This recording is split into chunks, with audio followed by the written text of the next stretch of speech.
Archbishop Dieudonné, let's begin with you. Why is your delegation in Washington? What's your purpose? Eh bien, aujourd'hui, nous sommes à Washington. We are here in Washington as Catholics, Protestants, and Muslims because our country is experiencing a crisis.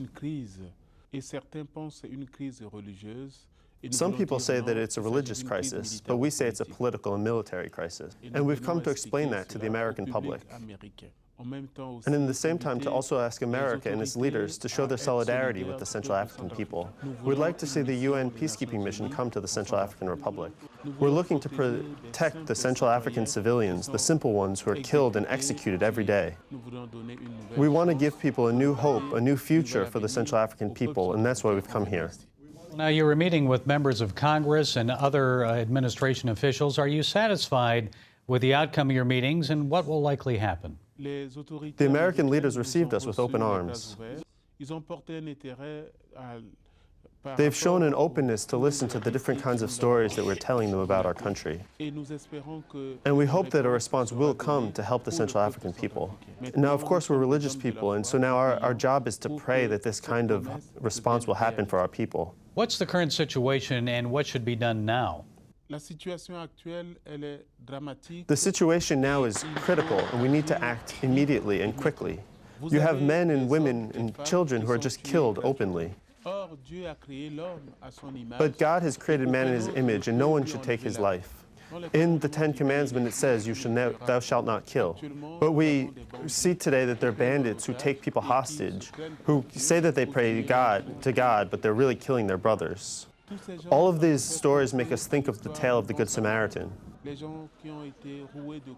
The people who have been beaten down and they're looking for a Good Samaritan and hoping he'll pass by. And for us, that Good Samaritan might be an American who's watching the TV now and might want to come to help our country.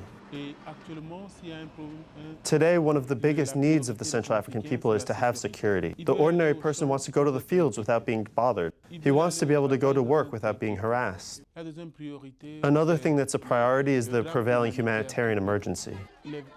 Hospitals and schools have been destroyed. Now we need to rebuild them. We have our brothers and sisters who have fled into the bushes and are dying like animals. Entire neighborhoods and villages have been wiped off the map. People are living without dignity. And now it's time to return that human dignity to our brothers and our sisters. The third thing that we need is linked to politics. We've had a woman who's been elected president for the very first time in our history. And it's time to give her the means so that she can put a policy into action. Imam Omar, many Christians in this country, and I guess in the Central African Republic, believe all of this violence started about a year ago when Muslim militias started attacking churches, Christian homes, and businesses. Is that true? And how do you respond to that? It's true, as you know, that perhaps the Seleka rebellion is comprised of as many as 80 or 90% Muslim. And when they descended on Bangui, they spread lots of fear and trouble within the minds of the Christian communities as they came.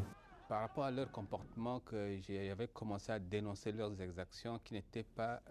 when I saw how they were behaving, I began to denounce them, to talk to them, to explain that what they were doing had nothing to do with Islam. Surely they've certainly pillaged and burned and killed. They stole many vehicles and places that belonged to the church. But at the same time, they've also done the same things to the Islamic people as they've come. Since Muslims are a minority, of course, Christians, the majority population, suffered the most. But we know that God has said in the Quran that a Muslim is someone who can never steal. A good Muslim is someone who doesn't kill. A Muslim is an actor of peace. All of his body should reflect that peace. Pastor Nicholas, we've heard that churches have opened up to house Muslims fleeing the violence. Tell us about that. When the Seleka began to descend on Bangui, and when they took Bangui, there were many abuses that were committed. And when President Jotodia quit, the anti-Balaka militias began to occupy towns and villages, even until they reached Bangui. Their abuses of civilians were so great that the Muslims had to flee, and many of them moved into our churches and parishes. And we can say that that has saved the lives of most of the Muslims who've remained in Central African Republic. The Archbishop who's here with me now currently houses the president of the Muslim community, and me also. I even have members of Muslim families who are staying at my own house. All of that's to show to the Central African public and to the international community that this isn't a religious conflict, that it's a political and military one. How can Christians in this country and around the world pray for those in the Central African Republic? The prayers have to be oriented to reconcile hearts, to disarm hearts. God says in the Bible that we should forgive our enemies. And we think that's the only way to rebuild a new Central Africa, where there can be a life that's worth leading, and a life that's worth leading together. We thank the American churches, the American people, and the American Christians, as well as the American Muslims who are out there actively praying for helping the people of the Central African Republic.